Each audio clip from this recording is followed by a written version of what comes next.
গত পর্বে আমি আপনাদেরকে আমার ফেসবুকের কয়েকটি পোস্ট দেখিয়েছি। আজকে আমি তার পর থেকে শুরু করব।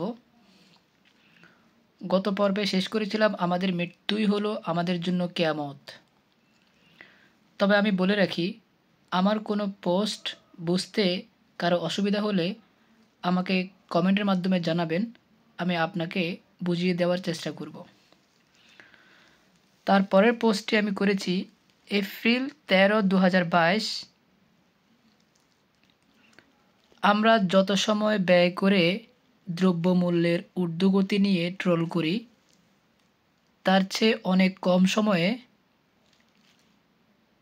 পণ্যদ্রব্য উৎপাদন করতে পারি।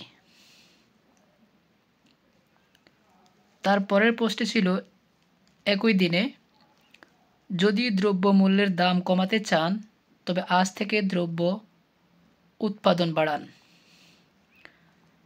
তারপরের পোস্টটি একই দিনে ছিল এপ্রিল 13, 2022। পণ্যদ্রব্য নিজেরা উৎপাদন করে দ্রব্যমূল্যের ঊর্ধ্বগতিকে বৃদ্ধাঙ্গুলি দেখিয়ে দিন।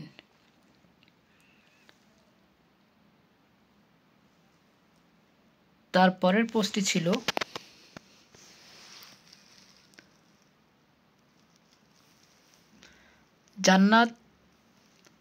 জান্নাত এবং জাহান্নাম শনাক্ত করার জন্য আল্লাহ সম্পর্কিত জ্ঞান অর্জনের কোনো বিকল্প নেই। অর্থাৎ জান্নাত এবং জাহান্নাম শনাক্ত করার জন্য আল্লাহ সম্পর্কিত জ্ঞান অর্জনের কোনো বিকল্প নেই। এটি যদি কারো বুঝতে অসুবিধা হয়, দয়া করে আমাকে কমেন্টের মাধ্যমে জানাবেন।